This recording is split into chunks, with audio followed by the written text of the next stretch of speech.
The immortal Rock and Roll High School by the Ramones from the immortal cult classic movie of the same name. And there's a new DVD and Blu-ray edition of Rock and Roll High School out from Shout Factory.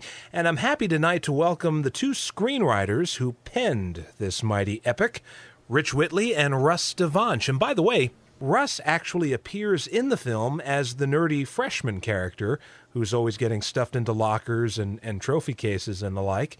And, you know, Russ, that was such a memorable character, and you went uncredited in the movie. Yeah, well, when we wrote the script, we had no idea who was going to be playing the part. But about 3 or 4 weeks before the filming started, the director and the producer approached me and said, "Would you mind playing the role of the freshman?" And I said, "Sure." And I knew it wasn't because of my great acting skills. It was because they were running out of money. And if they had to, and it was a union shoot for the actors, and if they had to pay another actor's part, that would cost a lot of more money. So I would work for free as an unbilled actor, and so that's basically why I was asked. And had you been stuffed in lockers before? No, but you know, I fit right in. There was some question of whether or not at the time whether I would fit in the locker, and sure enough, I was so skinny. I only weighed about 120 pounds. They didn't have to jury rig the locker at all. I fit right in. How did you get involved with this film? Because I'd always heard that the working title was Disco High. Yeah. Actually, Russ and I went to film school together at Southern Illinois University, and we'd seen this movie called Hollywood Boulevard that Alan Arkush and Joe Dante had directed for like $60,000 using outtakes from other movies, and we thought it was pretty funny. And so Russ and I, both out here in Los Angeles, ready to break into show business, walked into the New World offices because we'd heard that they were possibly looking for crew members on this movie called Desport, and we'd heard Roger Corman had hired, you know, everyone from Peter Bogdanovich to Francis Ford Coppola and even Martin Scorsese to give them their big breaks. And we walked in with our student films in hand and said, "We want to meet Alan Arkush and Joe Dante," and they happened to be sitting right there. Wow. While they were looking at our student films, Russ and I became mutants in Death Sport, and we were killed by David Carradine and Playmate of the Year Claudia Jennings. Yeah. It's not a bad way to go. And then they looked at our student films, and they liked them, and they gave us this existing script, which was called Girls' Gym at the time. And they said, "We want to, go in a completely different direction. We want to rewrite on the script." And they gave us 20 pages. They said, "Take any 20 pages and rewrite it." And that was our audition. Russ and I did that. They liked it, and they hired us to rewrite the whole script. Yeah, this is our first job as the screenwriting team. We had done our own spec script before, but this is the first time anyone thought to pay us for it. And wow. So we passed the audition, and it was great. So they got us into the Writers Guild, and they paid us. They didn't pay us much, of course, while Russ got a job in the editing rooms, I was a tour guide at Universal Studios. And Corman was very instrumental in our breakthrough, because I had tried to get on film productions before, but you had to be a member of the union, and so the only place you could break in was in these independent places. And Roger Corman made exploitation films because he exploited the audience by using themes that were hot during the time period that they were making the movie, and also he exploited the workers because he paid you very little money, but he gave you something that very few other people would give you, which is a chance to actually make a movie, to act in the movie, to direct the movie, to write the movie. And we're forever in Roger's favor for that, because there were very few people who would actually let you make a movie. It was graduate school for us. Absolutely, and it was a great experience working with Alan and Joe. And once Alan Arkush, who was directing the movie, took Russ and I, we went in a pizza place in Hollywood with the producer Mike Fennell and Joe Dante, and who went on to direct Gremlins and Piranha. And Alan Arkush took us off of Hollywood Boulevard, where everyone knows that they have the stars, names in the cement, and he pointed out the famous writer-director Preston Sturges, and he said, "That's our goal, guys. We got to make a movie as good as his." And so Russ and I love old movies, everyone from Buster Keaton and Billy Wilder and Chaplin and Monty Python. And so for a guy to reference classic Hollywood, we were thrilled that here's someone that we would have similar interest in. And you found your Veronica Lake and PJ Soles. Absolutely. That's exactly right. That's right. We could not have been luckier to have gotten P.J. Soles. Now, Russ was there while some of the other actresses came in for the auditions, right, Russ? Yes, I was, and clearly P.J. Was the part. She walked into the audition wearing her Riff Randall clothing. Most of the clothing that she wears in the film was actually hers. And she looked the part. She acted the part. She is really the heart and soul of the movie. She is pure rock and roll. She's pure energy. She jumps up and down all the time. Her energy really lifts the spirit of the film. You know, this is the first time that Richard and I saw our dialogue being acted, and we couldn't believe how great our dialogue sounded because PJ was saying it. She gave it so much enthusiasm that we were just blown away by it. Absolutely, she definitely made us look good.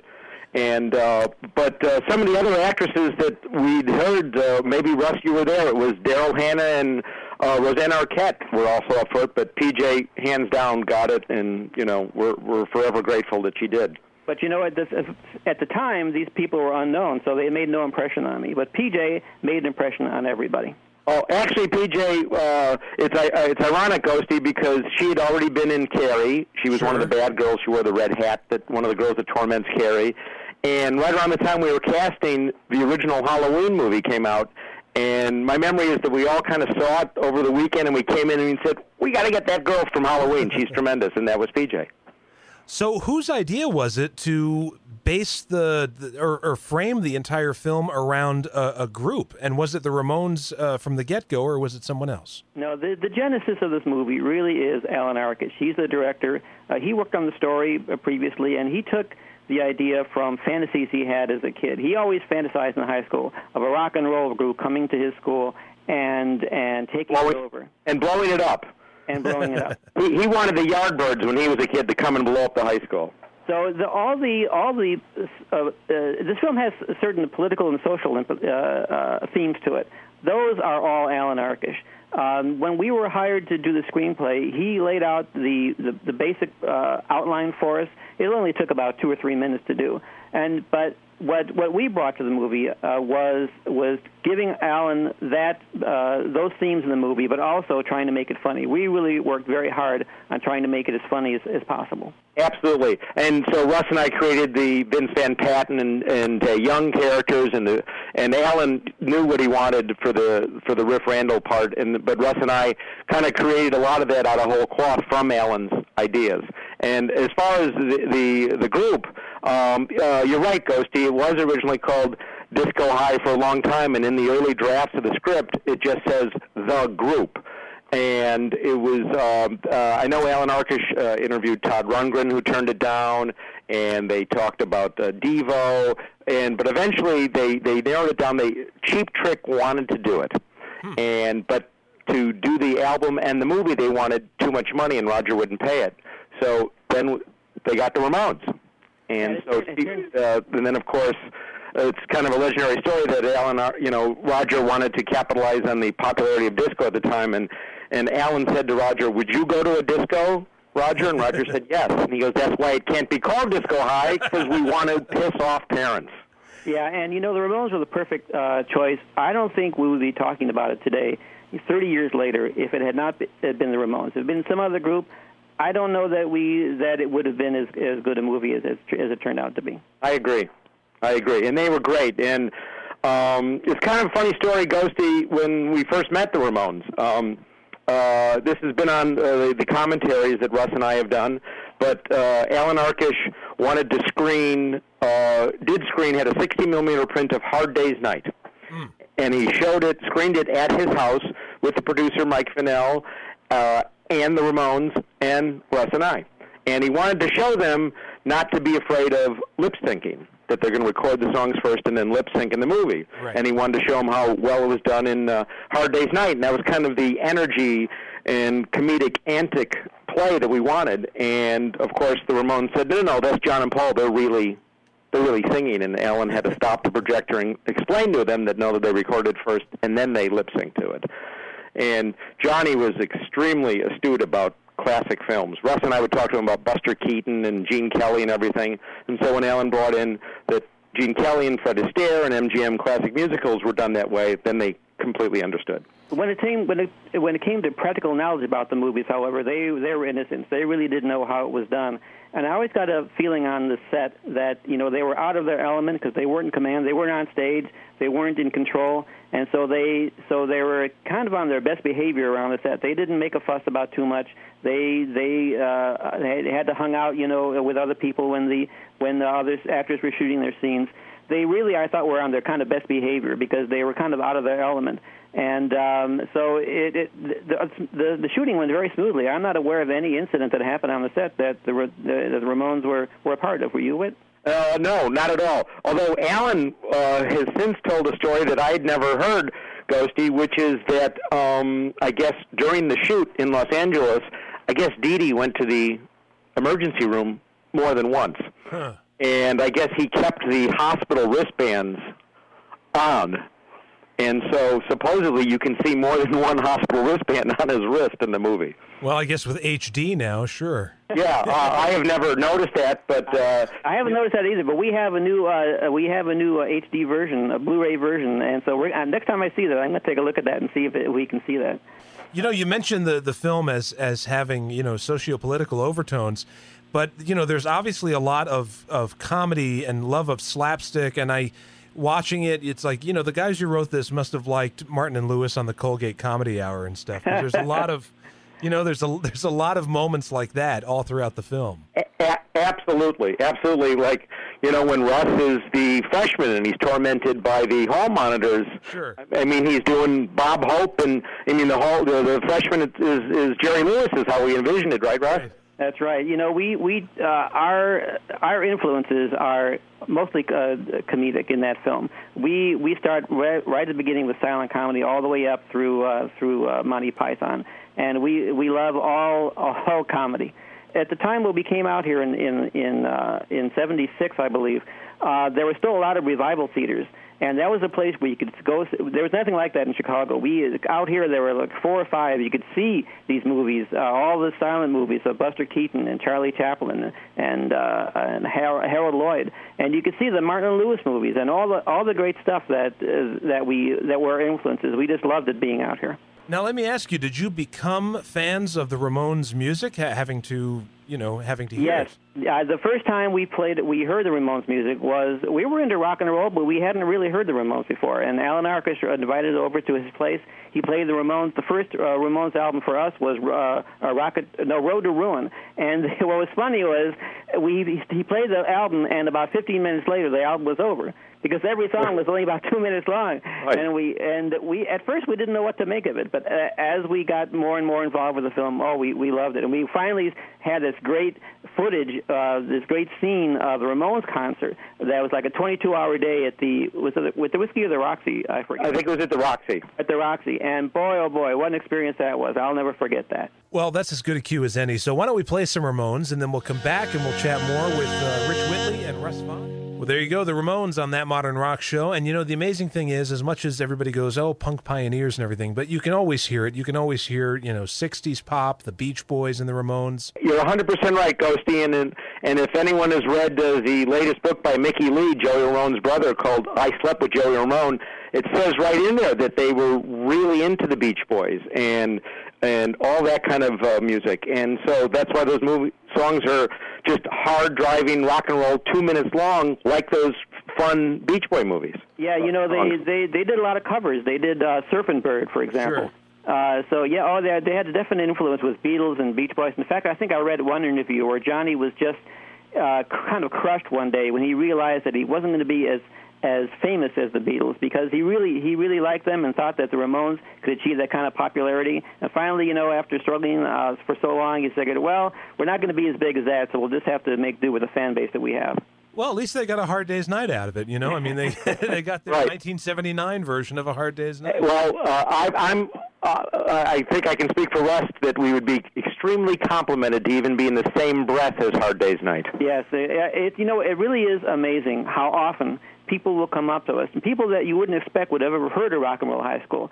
And when they find out that one of us, the writers, just go on and on about how important it was to them and how much they loved the movie. It really has struck a chord with a lot of people that at the time that we were writing it, we didn't think it would. The film was not successful when it first came out. It played in limited engagements, and it didn't make a lot of money. The time when it really broke out is when it started playing midnight shows, and they got the cult movie reputation. Then it really took off, especially since we had a very good review from Siskel and Ebert. When they were on PBS. When they were still on PBS, and they talked about the movie, and that, I think, really piqued everyone's interest, and then started playing midnight shows, not only just in Los Angeles and New York, but all over the nation. There were everywhere you looked, in every major city, you would see special screenings of Rock and Roll High School, and that's really where the film came into its own, by being identified as a cult movie. Absolutely, and I think in that Siskel and Ebert review, when they were still on PBS, Roger Ebert even says this would make a great midnight movie. And I think people picked up on that, and it came true. You know, I have to give you guys credit, and obviously Alan Arkush as well, because that movie could have gone any other way. And I think about another movie that came out in 1979 with another seminal punk band, the UK equivalent to the Ramones, which would be the Sex Pistols, right, and their movie, The Great Rock and Roll Swindle, you know, which turned out to be kind of a bizarre disaster. Well, I think it's because Alan conceived the film externally, the structure of the film, as a throwback to the American International Pictures, like the Rock and Roll Confidential. High School Confidential and Rock Around the Clock, all those kind of movies. Yeah. So that structure is a very solid structure. It's something people can relate to. So the bones of the movie are something that people really understand and relate to. And then you throw in the otherworldly stuff of the humor and the Ramones, and it just picks it up a big level. Absolutely. Roger made a lot of R-rated movies with a bare breast in it and stuff, and this film could have gone that way, but Alan had the good instinct to say, we're not going to go. This movie should not be that way, and it ended up being a PG. So his instincts were correct. It really found a much broader audience because of that. Every time I watch it, I always sort of half expect Mamie Van Doren to come out and sing a number at some point. Well, it's funny because, did you say that, Ghosty? Because Mamie Van Doren was going to be the girls' gym teacher. Really? Yeah. Absolutely. And my memory, correct me if I'm wrong, Russ, is she wanted either too much money and she wanted her name in a box, and I guess only so many people can have their name in a box on the poster. Right. And the Ramones already had their name in a box on the poster. And so it was a money issue combined with that. Yeah, exactly. That plays up the idea of this being a throwback to the 50s and early 60s films. That's definitely something that Alan was going for. How much was changed or altered from your final script? It actually was pretty faithful. The most dramatic changes were stuff that was cut out because basically the Ramones couldn't do it. We had a lot of scenes, not a lot, we had several scenes with them, but they had dialogue, and, when it came time to just get the movie rolling, Alan had spent enough time with these guys and said, guys, they're just not going to be able to say this. So we'll just have to, cut this stuff out, maybe punch up a few things here, and just let it go.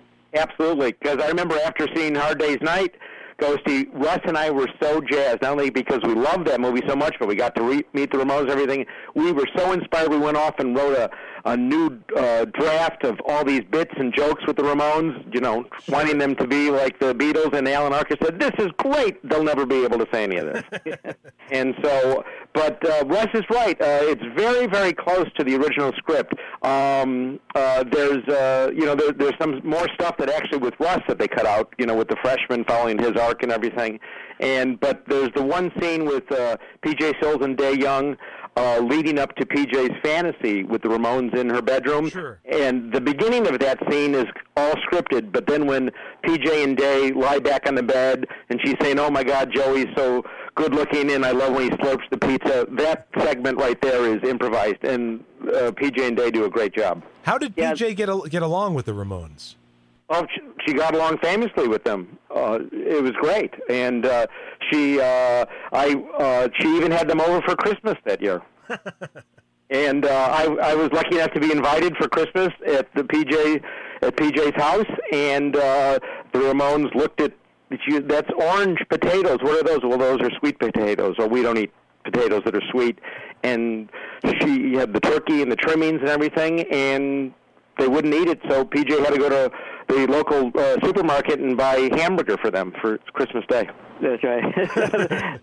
That's so typical. I mean, it almost sounds like, we grew up with the Perry Como specials. This should be Christmas with the Ramones. Yeah, exactly. Because in the film, they kept their image, and that's what makes them so special in the film, is that there's all this bright day-glow stuff, funny stuff going around them, and here the Ramones come in, and they're hardcore, punk, the stuff that they do, and it really works well in the movie. That PJ, of all people, this bouncy, blonde-haired, cheerleader almost. Cheerleader type is into Joey. It's just so great. It makes the movie really work. As you say, it became a cult film, and then it became a legendary film over time.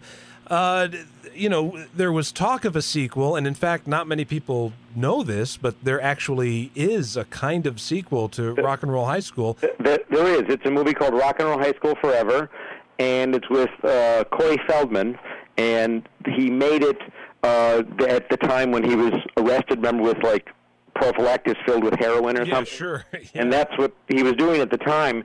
And I talked to the director at that time, and I said, listen, you got to have Alan Arkush, you got to have the Ramones, you got to have PJ Soles, you have to have somebody from the original that's going to help with this movie. And they didn't really listen, and I offered help, but they didn't listen. And the movie's pretty unwatchable. Joe Dante gave me a copy of it on VHS, and I couldn't get through past 20 minutes.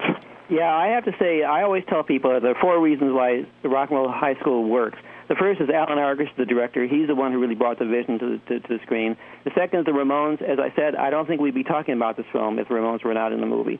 Third is PJ Soles, because she brings so much to the part, and she really is the heart and soul of the movie. She's just so wonderful to watch, and as she performs, as she sings, as she dances, as she says her lines, is really wonderful. And I have to say, the fourth element is our screenplay. I think that that the humor of the film is unlike most other films. I don't know of very many films that have that same sense that we have with. Do you? I mean... No. It was kind of, as we said before, kind of antithetical to the Ramones' image, was this kind of fun, kind of almost throwback to a 50s drive-in kind of movie. Yeah, so all those 4 elements were missing in the remake, not the remake, but the second installment of Rock and Roll High School, and that's why it just died the death it deserved. Well, it's interesting because Roger Corman's group is like the studio system from the 40s, like almost a low-budget MGM or something. Absolutely, it was, and I think it's still going on. During the credit arbitration for the screenwriting credits, Russ and I, it was just standard operating procedure. You always have to, since it was a Writers Guild picture, we just had to send in our drafts of the script to determine the credits. And they'd seen how many drafts we did. And Russ and I were fine with doing those drafts for getting the movie made. But when they saw how many drafts we had written, they said, how much did you get paid? And then the Writers Guild went after Roger to get more money for us. And then, so we never worked for Roger again. We would have gladly worked for him again, but I guess when you go after him for money, you kind of get shunned. Well, listen, he participated in the DVD, didn't he? Yes, he did. Yeah. I'm sure. Yeah, he did a new commentary with Day Young. So there must not be any bad feelings there now. I would hope not. He's already got an Oscar. Yeah, exactly. I have heard that of all the films he has made, that Rock and Roll High School is the most successful film. Oh, I can believe that. Sure. Yeah, we heard it's almost made $30 million, and I don't know if you or your listeners know this, Ghosty, but the original budget was $300,000, and then the rumor was that $30,000 was taken out to repair Roger's storm windows at his house. That's the rumor. I don't know if it was true. So the budget was $280,000, and so that's not a bad return on $280,000. So you guys must be millionaires by now, is basically. You would think, but unfortunately, all of that money went to Mr. Corman. We may not have made a lot of money on the picture, but we got a career out of that picture. We got lots of work from that picture, so we made our money in the back end. Absolutely, we got a lot of work because people love the movie. So where listeners now that are saying to themselves, I'd like to find out what Rich and Russ are up to, where would they go? Do you have a website or Facebook or any of that kind of stuff? Well, I blog on 2 places. I have my own personal blog called globalvillageidiot.org. It's not .com, .org. And also I blog at Andrew Breitbart's site, Big Hollywood. So just type my last name in the search box, Dvonch, D-V as in Victor, O-N-C-H, and you'll see my stuff come up at Big Hollywood. And I'm still a working writer. I wrote on Roseanne. I wrote on Millennium, Space Above and Beyond. I wrote on Michael Moore's TV Nation, and still working writer. I have pilots and scripts out there. I got directors attached to things, and but don't have a website with a cool name like Russ, though. Well, you'll have to work on that. Yeah. Let me add one last thing. There's always rumors about a remake of Rock and Roll High School, and there was a big rumor that I think Howard Stern was supposed to make it a couple of years ago or something. That's true. Howard Stern bought the rights, and the rumor was that Alex Winter, who was the other guy beside Keanu Reeves in Bill and Ted, has been hired to write the script. Now, it seems like in a post-Columbine world, blowing up the high school might have different ramifications. Yeah. And it's how in the old movies, Ghosty, where the bank robbers, they rob a bank and they hop in the car, and as they're driving to make the getaway, they turn on the radio and they go, "The 3rd Street National Bank was just robbed." Right? I swear to God, I was driving when the movie came out. It was in release, and I was driving. And I turned on the radio, and it was a parents group talking about how horrible Rock and Roll High School was, and how, oh my God, they're blowing up the high school and they're taking it over. It's so rebellion. And I was yelling at my car radio saying, "We have giant talking white mice. Do you not know that it's a cartoon? Hello?" And so it seems like, as Russ said, it'd be hard to make kind of a cartoony movie nowadays with the explosion of a high school. Yeah, it's a different time, unfortunately. And another problem would be finding a band, because there aren't really that many anymore. No. Yeah. It's like, and we're thrilled that Howard Stern is a fan of the movie, and I know he was friends with Joey Ramone, and so that's all great. Where do you go? I heard a rumor that they wanted to get a female rock band. Yeah, I think he was more enamored with liking the movie as opposed to being a hard business decision of like, okay, what do we actually have to do to make this movie? I think it's going to be very difficult. Absolutely. Maybe it'll be Brittany High School. That'll be the Yes. That's perfect, actually. But or Lindsay Lohan maybe could play Riff. Yeah, well, yeah, she's making Mamie Van Doren look like a really good girl. Absolutely. She can act during work release programs. So. Yeah, there you go. Yeah, community service. Well, thanks, guys. Thanks for spending some time. I mean, I what did I say? I think in the email I said 10 minutes, and we've been talking for a little over a half an hour here, but this is great. Great talking to you. Thank you very much for your interest, and thanks to all the fans who, after all these years, still like Rock and Roll High School. Thanks so much, Ghosty, and thanks to all your fans, and Gabba Gabba Hey.